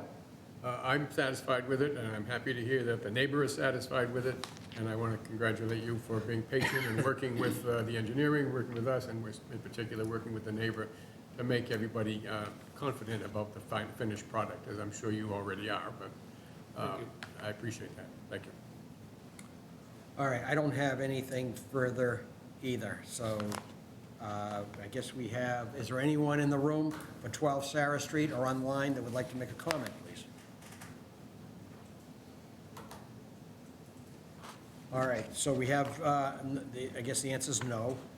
We have draft findings and permits, and we're going to review them and then vote. Right, just getting everything ready here. Okay, so I did send them the plans, I'm sorry, not the plans, the determination and the bylaw, oh my good Lord, I'm sorry. The bylaw decision and the order of conditions earlier to review, and Maureen did point out I had something wrong with the plan set, so I've actually changed something in the plan plan set references since you've seen it. So just to remind everybody, the notice of intent was for construction of a new single-family dwelling in an in-ground pool within buffered bordering vegetated wetlands, and the restoration following unauthorized tree cutting in the bordering vegetated wetlands and buffer zone. The project also included grading, installing 2 beds of stormwater chambers. Restoration planting consisted of 7 native trees and 12 shrubs in the BVW and 7 native trees and 12 shrubs in the buffer zone. I'm not sure those numbers are right, but I'll double check them. It was 5 native in the buffer zone. Right, that doesn't look right. 5 native in the buffer zone. I will check it. I'll check them before this goes out. Let me just highlight it. We put a fairly solid filing history in here just to capture this sort of complicated history here, how we had gone through initially a determination of applicability. Wetland flags were shown on the plan accompanying that application. The demolition of the old dwelling was permitted without a wetland filing because we thought it would be permissible under a stormwater permit. During a site visit, we noted that the wetland appeared to extend further onto the property. And at a subsequent visit with the wetland scientist, the wetland flags were extended such that the house and pool were within the buffer, and some trees within the BVW appeared to have been cut. So we issued a positive determination. Rakesh filed a notice of intent, and we went on from there. So the plan set is now broken out from what you saw, just because one of the plans had been revised. The civil set had a different, the civil plan had a different date. The construction was in the 100-foot buffer zone to bordering vegetated wetlands. While trees and vegetation had been removed in the wetland, there was to be 933 square feet of temporary disturbance. Work occurring within close proximity to resource areas can create adverse impacts to those areas. And the Commission has reviewed and approves the location of these resource area boundaries as shown in the approved plans. We described the stormwater management a little bit. They're infiltrating the new rooftop area and driveway and walkway into 2 infiltration beds. The overflow will be directed to a 6-inch perforated pipe that will discharge about 20 feet from the wetland. The pools around shall be pervious pavers. We described how far away the construction was from the wetland, and the applicant was going to restore the rear portion of the site by adding native trees and shrubs. And we are proposing, in this case, a bond of $3,500, which is pretty much pretty standard for these properties. Going over to the order, which you should also have, Rakesh, but at home, yeah? Was that? You have these, right? Yeah. Okay. Going through the plan set again, the first several conditions are completely standard. This is allowing temporary work within the bordering vegetated wetlands and within the buffer to bordering vegetated wetlands. When we scoot down to pre-construction conditions, we are talking about adding or moving erosion controls as described on the plans. Rakesh will have to record the order conditions at the Registry of Deeds, show us proof that that has been done, pay the bond, we'll go out and visit again, and then he can start his work. Again, this references the erosion controls. Materials shall not be stockpiled on the site within 40 feet of the wetland or within 20 feet of the roadway, but there's probably isn't very much more stockpiling to do since you've done the foundation. At the end of the workday, keep the road clean. We have the right to require additional erosion controls. No additional filling and grading beyond what's shown in the approved plan shall be permitted. We go down to pollution control conditions, which are all standard. Keep the wetlands clear, don't dump anything in there, and if you do, take it back out again. Pesticides, herbicides, fungicides shall not be used within 100 feet of the wetlands or in the wetlands.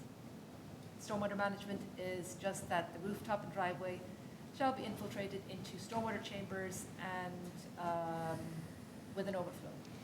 So for the wetland restoration, again, it's describing how 8 trees were taken down before the permitting process began. No further trees may be taken down without some sort of permission through conservation. You're going to be planting 12 trees and 30 native shrubs on site, either in the buffer zone or in the BBW.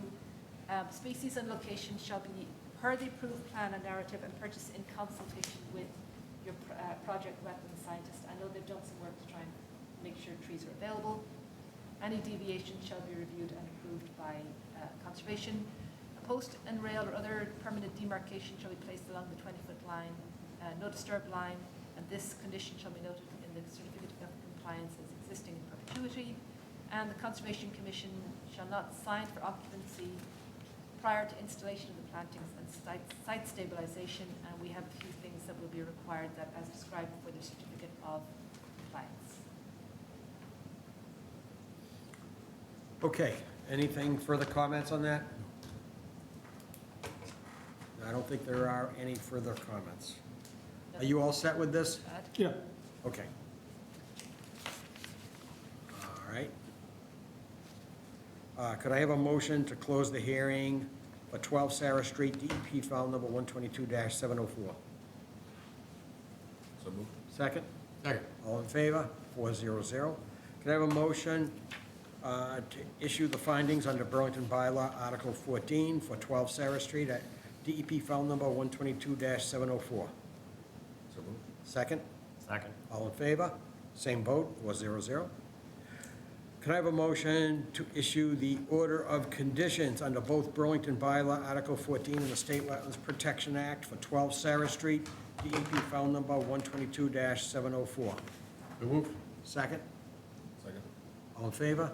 Same vote, 400.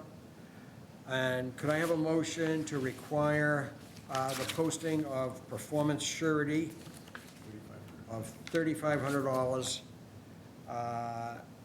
under Burlington Bylaw Article 14 for 12 Sarah Street, DEP file number 122-704? So moved. Second. Second. Does this need discussion? All in favor? 400. You're all set. You finally got there. Thank you very much. Thank you, everyone. Thank you. Thank you, Dan. Thanks, Rakesh. Thank you. Okay. Next, we're going to skip down to 101 Middlesex Turnpike, the Brixmore Property Group. They would like to raise parking lot elevations. It's DEP file number 122-704. 700. Hi, Hello. Hi, everyone. good to see you. Thank you for waiting. Of course. You guys are waiting here, too. All right, and then also, Eileen, so I brought the updates. There's just the revision block got left off on the title sheet. Thank you. And then I just have one extra for myself.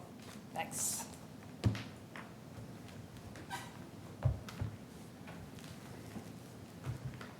Okay, so, you want to state your name for the record, and then, and who you're affiliated with, obviously, and then you can start talking if you have something more you want to say since the last meeting. So Caroline Armstrong with Kimley Horn and Associates, in association with Brixmor Properties. Company is situated in Waltham, Massachusetts. And so the updates, I mean, you guys have seen this plan quite a bit. The biggest update is that on the, so this is the plan set. We already talked about it a little bit last week, but just to reiterate, we propose to remove a net 4 spaces. It's 5, but we changed some parking spaces into compact, so it ends up being a net 4. And to provide the full compensatory storage. And then also provided a landscape plan, and one other minor update was to the erosion control plan. After talking with Eileen and John, we pulled back the fiber rolls a little bit to make sure that they're not like right on the line. And then also around, like to make sure that we're not editing or touching that existing basin at all. Okay. All right. John or Eileen, anything further? Did we get anything we asked for? We did, and then we got some clarification as well on the existing catch basin that's in the, is in the top left of the existing parking lot, which is being decommissioned because it'll be within the landscaped area. They're actually going to physically remove that catch basin, dig it out and remove it. And then other than that, just what Ms. Armstrong said, where we asked them to pull the erosion control back as far away from the wetland as possible. And originally they had it behind the existing detention basin, and now it'll be in front of the basin. Other than that, it looks good. Okay. Meets the performance standards for each increment of floodplain. It's at least 1-to-1 compensation. Okay. And we did get, I can't remember if we mentioned it last time, Natural Heritage did comment that the project would not result in the taking of the bridal shiner, so essentially they approved it.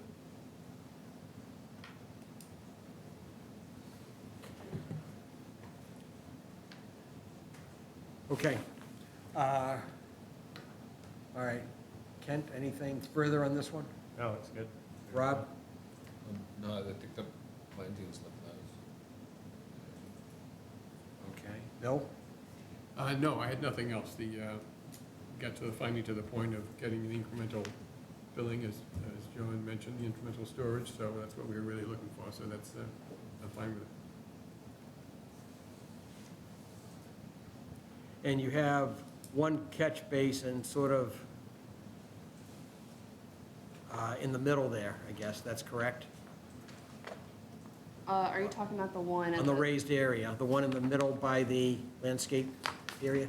Correct. So there's one existing inlet that is supposed to be raised with the rest of it, and then there's a manhole. So this was one of the things that we had talked about, but the manhole is being replaced with a grate to replace the top of the rim, or the top of the rim is going to be replaced with a grate so that it can act like an inlet to replace that inlet that is getting removed because it is in compensatory storage area.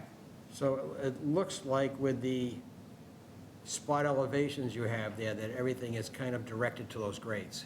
Correct. Yeah, it does look that. I was looking to see that, but it looks like that's the way it should be. Yes, that inlet, it's pretty close to halfway through the parking lot, where half of it goes to the one inlet that's on the right side, and then page right, and then the other was going to the inlet that was on the left side. So that's why we're adding that grate on top of the existing manhole. Right, right.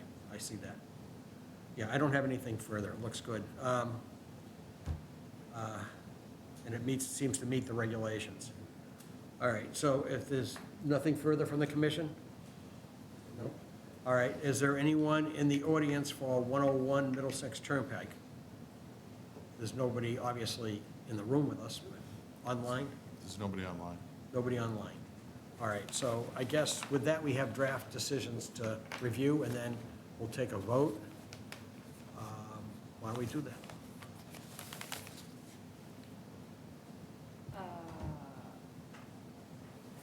Okay. We'll start with the bylaw, which we usually do. The project consists of raising part of an existing parking lot to resolve flooding issues on site and provide compensatory flood storage, modifying drainage structures in the affected area. It will also involve replanting the storage basin with 8 native trees, 85 native shrubs and turf grass or wetland meadow ground cover. Work will occur within bordering land subject to flooding, the 200-foot riverfront area and within the 100-foot buffer to bordering vegetated wetlands. I just have to update these highlighted dates with, I guess, today's date, which, oh, no, we don't. It actually says the 20th, because that's when you did get. I put the 20th because that was the date that we, That's fine. I slip sheeted the one that you guys had approved from In that case, erosion. all right. Right, there weren't any changes. Mhm. So these dates are correct, I'll just unhighlight them. This again describes the wetland, the resource areas underneath. Location of these resource areas is shown on the reference plans. The Commission has reviewed and approves the location of these resource area boundaries as shown on the approved plans. The work was also within mapped estimated habitat of rare wildlife. The National Heritage and Endangered Species Program determined that this project will not result in a prohibited take of state-listed rare species. This goes through each of the stormwater standards, which I don't think we need to go through here. I know that Caroline has looked at them. The applicant worked with the Commission to reduce the impact within riverfront area and BLSF as much as possible. This was highlighted just because I was proposing that we say that the Commission finds there was no feasible alternative to location for the work that would have had lesser impacts in the riverfront area, since we were really dealing with flooding in one particular area and there wasn't, this was their best proposal. We are proposing in this case a bond of $10,000. Let me switch over to the order. Before you do that, Eileen, Yep. I have a question. I'm not sure if anybody has any comment on this. Is there a on this project, is there a preferred way of doing the construction? In other words, do you dig out the area where the water is going to go first and not disturb, not rip up the pavement? Do you do it sort of all at once? I'm just wondering if one way, like you do the pavement first? I'm just wondering if there is, I don't know if you've given this any thought, but Well, I've given it a little bit of thought. The biggest thing for concerning erosion control is just making sure that all, and which I saw was part of the order, is just making sure that all the erosion control elements are in place, and you do that at the very start before any construction happens at all.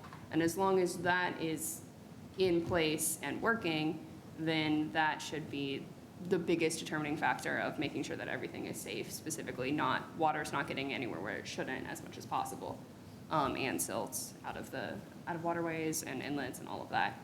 As far as the phasing of construction for these two, we do not have that like written out on the plans. Probably looking at it, my recommendation would be, since you don't need, it's a little bit complicated just because there's one area of the compensatory storage that you can't do until the parking lot is done, but you can also do the demolition of that area and then continue on. So it's probably like a multi-phase thing where they're working on the grading for the compensatory storage while doing the demolition and working on raising it. So I would see it as being a compensatory storage. Truthfully, I don't see it as being one way or the other unless the board sees otherwise. yeah, because you really didn't talk about it at all as a preferred way. Right. Well, I will tell you, generally speaking, you like to disturb as little at the same time as possible, generally speaking. On the other hand, this is our relatively level site. It's not like, there's not hills and so forth where stuff can run off. So you're going to dig out in front of that area where the water's gonna run, and you're gonna have some amount of dirt. Is there a preference? I'm not sure I know the answer. Is there a preference to storing the stockpile? Are you gonna go right on a truck with that dirt? Are you gonna store, or is there a preference to store it on asphalt as opposed to a ripped-up area? I mean, this area is going to be blocked off, but and truthfully, what we talked about in the planning meetings is that this area isn't utilized too much right now because it is largely vacant. So we could block off the area in the asphalt, but as far as concerns about where to stockpile it, I would say probably in a corner of the parking lot that's not being used and is already blocked off. But at the same time, you don't want to interrupt the flooding where it's already currently experiencing some. And that's not going to resolve until they're done with construction. So putting it in maybe towards the front of where like the parking lot. Front of that area that you're filling, Right. yeah, and And then, because just in time for the trucks to. I don't know if, John, do you have any, or Eileen, do you have any comment? Is it better to store that soil on the hard top or on a hold-up asphalt before you fill it? I don't know that it matters, as long as as long as loose soil, if it's loose for a while, it should be surrounded by erosion controls. That's pretty standard. Yeah, I did not have any conclusion about it. I just was wondering if anybody, I think that the larger concern is the time of year that the work is done. We want to do it probably in late summer, unless it's a really wet summer. Is that doable? It's going to be really messy, especially They're digging out eager to that get catch this done, basin. so I think There's it going is. to be a lot of water there. But if the water table's high, even excavating out the floodplain compensation area, they'll be soggy in there, Yeah. you know. yeah, is that the plan, to do this work late summer? The goal is to do this as soon as possible. So So- late summer. Sounds about right. Mhm. Okay, I just thought I'd throw that out there in case somebody had a thought about one way being better than Although we another. did have a pretty wet summer last summer. Kind of just Sure don't know did. how it's going to be. All right, okay, please continue, Eileen. That was bothering me, I just had to get that out. Okay, I was flipping over to the order, and the dates are still highlighted there, but they're actually correct, so they'll just be unhighlighted before this goes out. So all of the first several conditions here are standard, and I'm sure Caroline has seen them before. This order is permitting work within the buffer zone to bordering vegetated wetlands within the riverfront area and within BLSF. No other work within any other resource area has been permitted by this decision. This does not relieve the applicant from the responsibility to be in compliance with all other local, state, and federal laws and regulations. I know that they are dealing with the Board of Health as well, so no doubt they will be in touch with them pretty quickly about this. Board of Health will be informed that we are issuing the order. Under pre-construction conditions, you are to let us know a few days before commencement of activity on the site, and we will meet you on site to approve erosion controls. DEP sign must be in place to go over the order with anyone you want to have on site at that time. Erosion control shall be installed in accordance with the reference plans, and the sediment, those barriers shall be maintained in good conditions at all times. There shall be no dewatering in this site other than what is necessary, we have described already, without an additional plan. No materials shall be stockpiled within the BLSF and shall only be allowed more than 50 feet, that should say from the river, more than 50 feet from the river, or the BVW area if covered and encircled with hay bales and previously approved by the Conservation Department. So I think that addresses Larry's concern right there. Keep the local area clean, but it's a working parking lot, so I'm sure you will. Catch basins within 100 feet of the work shall be protected with silt sacks or equivalent. We have the right to require additional erosion controls if that's not working out. No additional grading beyond what's shown on the plans will be permitted without coming back to conservation. keep the wetlands and the stream clear. If anything does fall in there, you need to take it back out again. All the rest of those pollution control conditions are completely standard about refueling, storage of fuel, discharge of fuel on site, alert the right people. No pesticides, herbicides, or fungicides shall be used within 100 feet of the wetlands. And fertilizer may be used with slow-release phosphorus-free fertilizer, and that condition will become a perpetual condition. We are requiring you to submit a weekly written report as to the nature of the work on site and how the erosion controls are doing. This describes the stormwater management that we have been working on for the last few weeks. The existing stormwater structures shall be raised to the new grade, one pipe will be enlarged. One of the existing deep sub-inlets shall be removed and replaced with pervious area. One manhole shall be covered to an inlet. The currently grassed area shall be graded to provide compensatory storage of the floodwaters displaced by the raise and grade of the impervious surface. And that work shall be overseen by a registered PE. The stormwater management system, including the vegetation basin, shall be maintained in accordance with the... Actually, do we have an operation and maintenance plan? I've now forgotten what we have or do not have from... We do. Okay. It's part of the stormwater management. Right, I'm sorry, there's been so many things. And that condition shall remain effective after the issuance of a certificate of compliance. No rock salt shall be used on paved surfaces. And we are suggesting, oh no, that wasn't this one, that was the next one, the snow storage. No storage of snow shall be permitted in the drainage basins, nor shall snow be pushed onto the bank. We're suggesting that 3 I'm having trouble with that. Snow storage signs be installed sort of around the 3 sides of these compensatory storage area. Your O&M plan should be recorded at the Registry of Deeds. For the riverfront area improvements, you're planting 8 trees, 85 native shrubs, and various other plantings in there. And those planted areas should not be returned to impervious surface. That shall be a perpetual condition. The planting of the BLS compensation area is to be overseen by a landscape architect. No certificate of compliance will be issued unless and until over 80% of the trees and shrubs are doing well after 2 growing seasons. No invasive plants shall be used anywhere on site, and that shall be a condition in perpetuity. And the last part is describing what you need for your certificate of compliance, which includes a plan from a land surveyor certifying, or a narrative, certifying that the as-built elevations match the elevations in the approved plans. Okay. Anything further from the commission? No. Do you have any questions on all this? Are you okay with it? We're okay with it. It's a lot more than I would see with a project of this size, but at the same time, I recognize this is a very sensitive area. So Right. we assumed that was the main reason for a lot of that. Well, if for some reason something in here doesn't work, you can call the office and they usually do resolve the issue. Okay. Okay. All right. All right, so we're going to go through a series of motions. After that, I have a question for you, after we Okay. do this.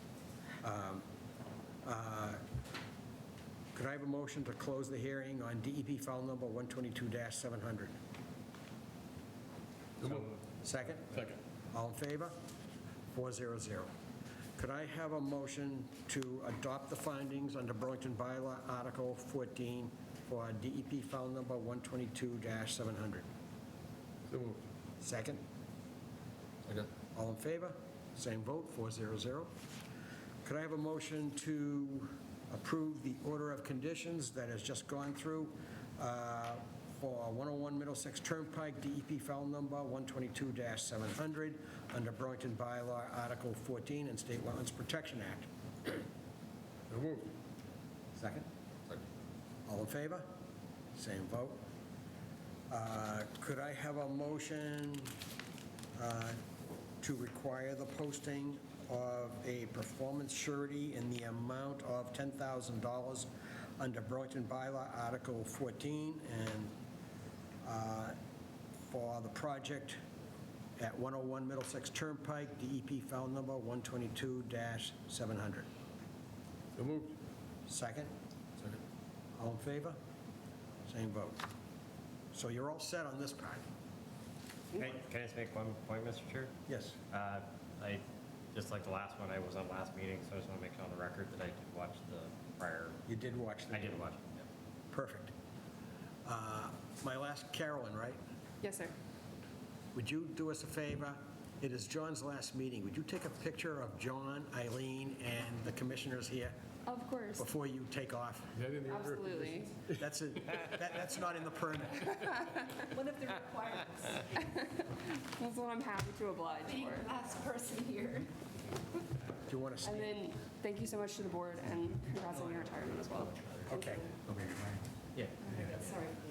Behind you guys over here. No, you're going to stand in front of us. We'll probably go, In front, and then everyone. are you guys going to come around? What? Are you guys going to come around, or you want? Why don't we go around? This is a mess here. We'll all go around. Where are we going? Here? In the pit. James next. Do you want us in front? Yeah, I think, In yeah. here. With the background of the great seal of the town of Burlington.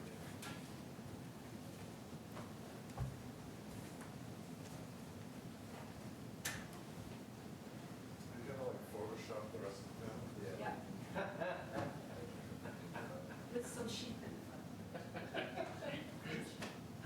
Why not, right? You don't get it? Hey, let's do it. Sure. Cheese. Right here. Thank you. Thank you so much.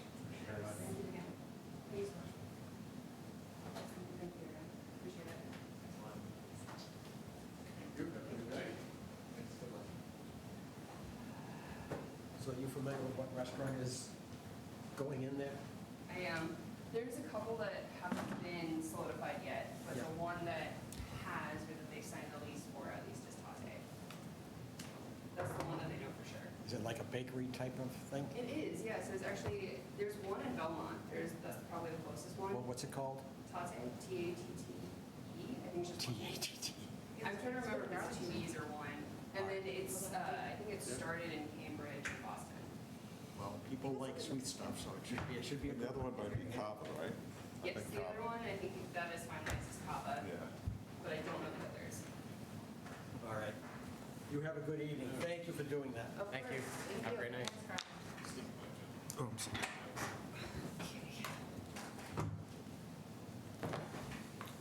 Okay. All right, back to the agenda. Planning board comments. Okay, well, we'll certainly let the planning board know this. They were actually waiting for their issuing of the special permit for the restaurants until the parking lot situation was resolved, so we'll give them an update on this. All right. The Board of Health was waiting as well. What's that? Board of Health was also, Yeah. You'll send a note to staff at the Board of Health? well, they're probably well aware of what's happened, but yeah, we can do that, yeah.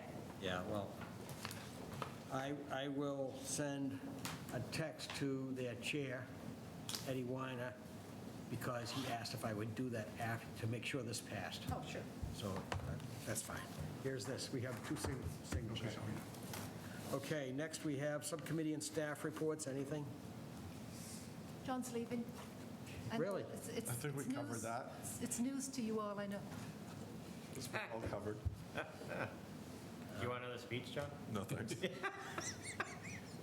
John, I hope, We've reached the quota. I hope this meeting was everything you hoped for at your last meeting. Let's see, other business. How about town meeting? Bill, you're a town meeting member? Yes, there were a couple items that did involve, or at least indirectly refer to conservation. The most direct, I thought, was the Marshall Simons Middle School fields. There's two fields there. One is going to be renovated, and the other one is a grass area behind it, which is going to be, the desire is to put in a whole new artificial turf field there. But it's currently, the complaints are that it's muddy and it's wet and it's not playable sometimes, and so that they made comments about the plan is to fill it in and raise it up so you have a nice dry field. So, I raised the issue that there are resource areas in the proximity, and, what you have in your head at first glance may not be feasible. It'll have to be evaluated, and, it'll have to come before conservation. So that was one item. So can I just Yes. elaborate on that? So probably Larry's the only one on the board. The high school football practice fields was a similar situation. They wanted to elevate that field because it was too wet. So it turned out, when they did the wetland delineation, part of the grassed area was actually a wetland. So they actually had to fill some wetlands and then do wetland mitigation. So that's entirely possible here, that part of the area that they're currently mowing could actually be a wetland. And the only way you know that is to have it professionally evaluated for soils. Correct. Is that correct? Okay. And they didn't have any kind of a formal plan yet. It was just, we want to do this general idea, which was one of the topics of debate. Was, it would be nice if you told us what the plan was before we funded it. That kind of issue came up as well. Have you or Eileen had conversation with the recreation staff about this at all? Well, the rec director told me the people who are complaining that the grass isn't cut or something, he said it's not mowed because it's too wet to get in there and cut. So that was sort of what tipped me off, that it could be wet because it's a wetland. Right. But there's been past years when it was so dry that basically it was literally like like that back one. I remember 2 years ago it was so dry that it was literally you could walk on it. It was like walking on straw. Well, they want to improve it, and we'll see if we can work with them. That's when it comes out. Overlook Park was funded to do that work up there, to turn that into this beautiful area and connections to the existing conservation land there. It was mentioned that, conservation had sent a letter of support about this to the state to help get the state funding. But we had not seen any plans and I made a point of saying it had not actually come before conservation yet. We didn't approve anything formal. We just said we like the concept. So that was related. $200,000 was approved for stream cleaning. There was no mention at all about the new DEP limits that have been come up in other communities, but there was money approved for our traditional steam cleaning. Police station was approved for $46 million, and I noted that this will require a stormwater permit just because of the amount of disturbance that's going on. There's no resource areas involved. And the last item that is related was the MBTA housing plan was approved, and that is the one that says we have to set aside 50 acres of land to allow multifamily housing by right. Burlington did what many other communities have done, and that is probably 40 acres of that is already multifamily dense housing. So it can't be, it meets the letter of the law without any new housing being put in. But the other 10 acres or so, as they called it, the Staples Triangle. It's the Staples building, and behind it, not the area we dealt with tonight, but behind it, the next 3 buildings or 4 buildings in there, they're older business buildings that at some point in the future, if they ever get decided to be renovated or, redeveloped, they would have the ability to do this multifamily dense housing. Does the multifamily housing include 155 Middlesex that we just approved? No, it's on the other side of, it goes from Staples to Great Meadow Road. Got it. It's that stretch. Sure. And there's limits on what the type of housing is. They call it garden apartments. It's not the stuff that you see across from Wegmans, the tall stuff. It's going to be shorter. I think maybe it was 4 or 5 stories maximum. But the reason that it pertains to us is all those properties basically abut the Wellfield meadow there. And what they were saying was, the first glance, people said, well, that may never happen unless these buildings get renovated. But somebody else pointed out that as soon as this is allowed, owners of those buildings will be eager to tear them down and put up multifamily housing because of the potential income that they can get from it. Right. And it's still their choice whether to make condos or apartments. But they said you may be surprised how quickly there are applications to turn that into housing. So we may get applications in front of us for that property, which would all abut that area of well fields, and maybe an opportunity to sneak in some paths and trails and stuff like that as well. So that was pretty much the items that I can think of that pertain to us in the town meeting. Very good, thank you. And John got a lovely notification and standing ovation and shrunk under his chair as best as he could, but The overlook park thing is great because the Little Brook Conservation Area is a very underutilized conservation area because there's really no place to park. So if there's, presumably they'll have nice parking at Overlook and then the trail connection. So that will actually. So the trail would go up into the wooded area? Yeah, Yeah. yeah, that'd be great. they want to put sort of an accessible trail added to it just outside of the conservation land as well. And they also have plans in the long term of doing educational things in the conservation land and stuff like that. So I think it's going to be a drastic improvement. Yeah. Okay, anything else under other business? All right, so the next meeting is June 13th. The one after that is June 27th. Of course, if you can't make it, let Eileen in the office know. Is there anything further for this meeting? Could I then have a motion to adjourn this meeting of the Burlington Conservation Commission? No more. Second. All in favor? 400.